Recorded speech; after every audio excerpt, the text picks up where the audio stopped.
The emptiness after perfection. You've just delivered a technically flawless performance. Every note was perfectly in tune, every breath precisely placed. The applause is polite, even appreciative. But as you walk off stage, a profound emptiness settles in. The performance was perfect, but you were not there.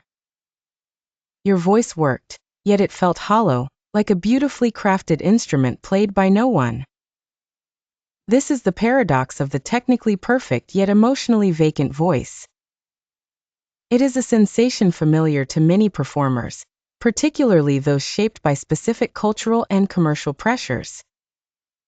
The question is not about your skill, but why flawless execution so often results in this visceral sense of disconnection.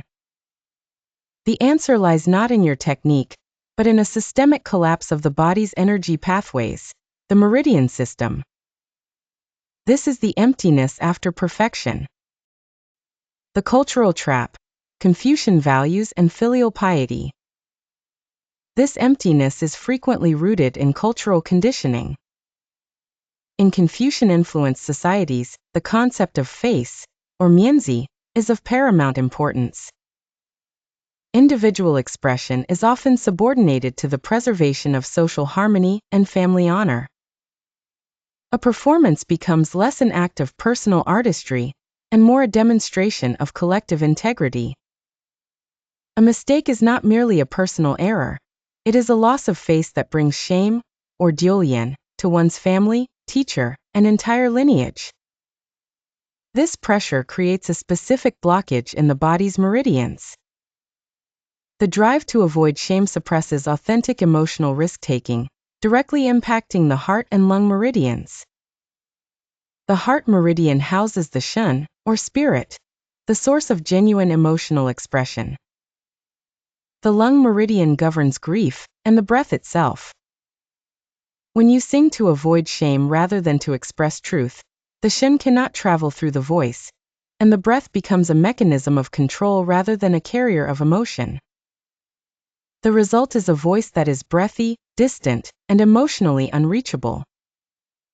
This is compounded by the principle of filial piety, or shao. The significant investment parents make in musical education, the lessons, the instruments, the relentless pursuit of excellence in competitions, creates a powerful debt of gratitude.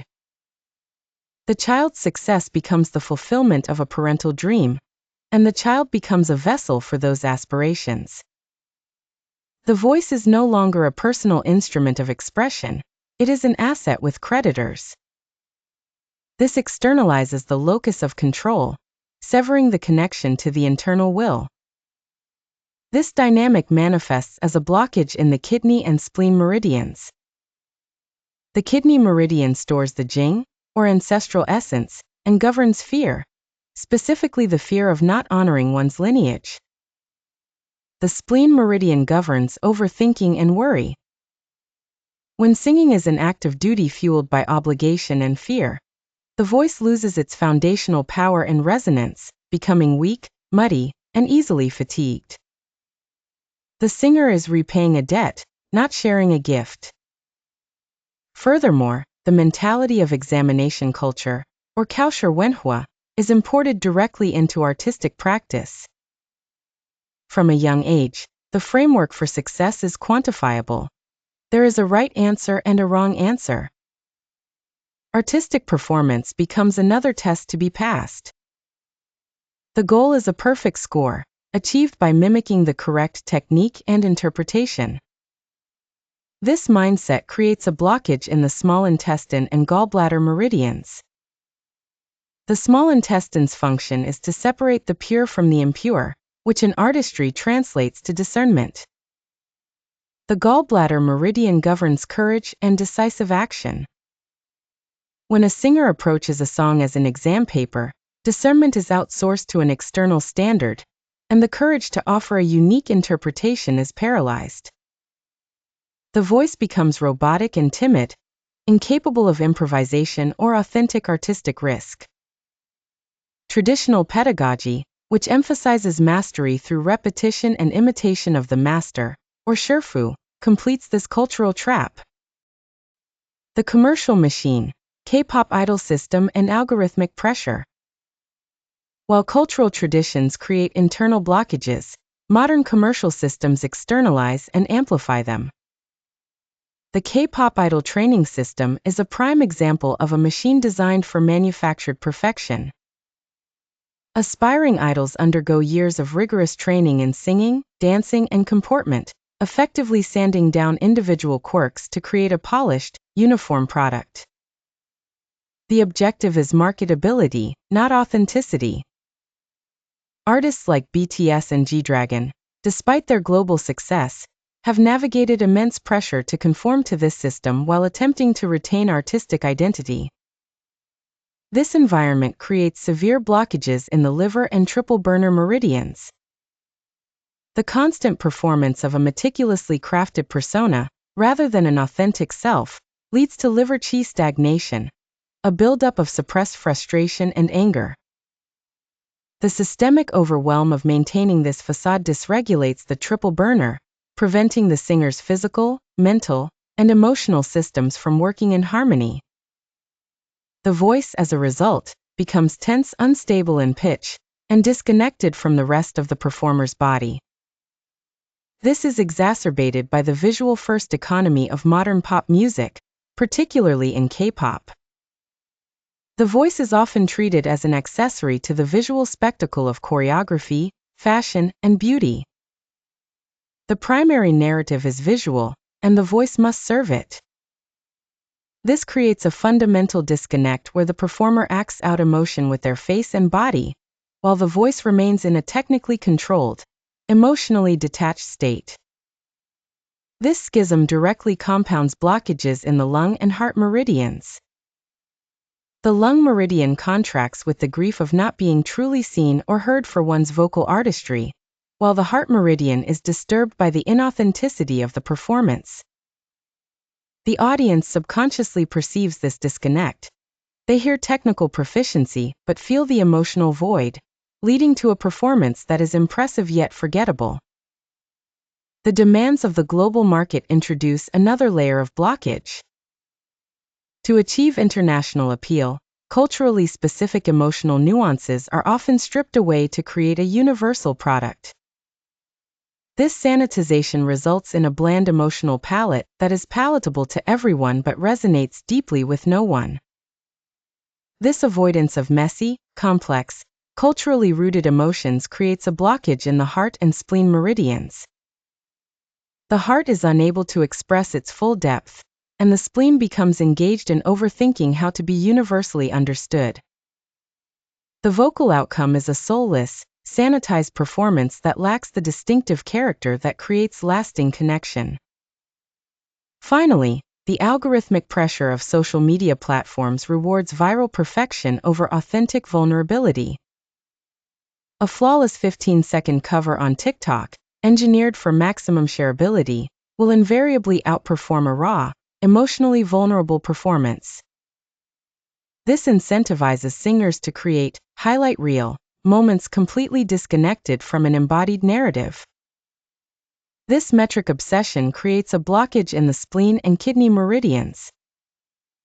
The spleen spirals into obsessive worry over views and engagement, while the kidney contracts in a primal fear of irrelevance. The voice develops anxious tension and unnatural tics, losing its inherent warmth and humanity. It becomes a product optimized for an algorithm, not an expression of a human spirit. These commercial pressures create a vicious cycle of external validation that systematically severs the performer from the internal energy sources that make a voice truly compelling. Jin Shin, the finger key to meridian harmonization. This interconnected collapse of the meridian system may seem insurmountable, but resolution exists through a simple, ancient practice, Jin Shin. This Japanese art of harmonizing life energy operates on the principle that each finger corresponds to a specific meridian pair and its associated emotional functions. By simply holding each finger, you can release the blockages we have detailed. The thumb connects to the spleen and stomach meridians, releasing the obsessive worry and overthinking born from examination culture and algorithmic pressure. The index finger corresponds to the kidney and bladder, helping to reclaim personal will from the fears and obligations of filial piety.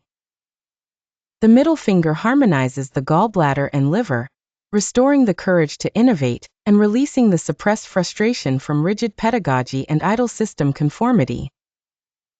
The ring finger is linked to the lung and large intestine meridians, processing the grief of emotional detachment and restoring a full, connected breath. The little finger connects to the heart and small intestine, tasked with reconnecting the spirit and restoring true emotional discernment, countering the effects of preserving face and cultural neutrality. Finally, the center of the palm addresses the pericardium and triple burner, integrating the fragmented personas required by commercial systems and restoring systemic coherence to the entire body. The practice is not about forceful correction, but gentle harmonization. Holding each finger for a few minutes, completing a full cycle of approximately 20 minutes, allows the body's energy to complete one full circulation, untangling the traffic jams in your meridians. This is not a vocal exercise. It is an energetic recalibration that makes authentic vocal expression possible again. Practical protocols for common performer profiles. To begin, you can address your specific profile. The dutiful child, burdened by filial piety and emotional suppression, should focus on the index finger for kidney/bladder and the little finger for heart/small intestine. The idle trainee, navigating persona maintenance and frustration, would benefit from holding the middle finger for gallbladder/liver and the center of the palm for pericardium/triple burner. The algorithm addict, consumed by metric anxiety and breath constriction, should hold the thumb for spleen/stomach and the ring finger for lung/large intestine. The key is the 20-minute duration, which allows for a complete chi cycle. This is a practice for systemic change, not a quick fix before a performance. Start with the finger combination that resonates most deeply with your experience. The unblocked voice. Your feeling of vocal emptiness is not a personal failing. It is a meridian traffic jam. The path forward is to stop perfecting and start holding. To deepen your understanding of how each meridian specifically impacts your vocal quality, download our free guide that details the exact connections between meridian blockages and vocal symptoms. The link is in the description. Identify your primary blockage, hold the corresponding fingers for 20 minutes, and observe the return of a voice that is truly your own.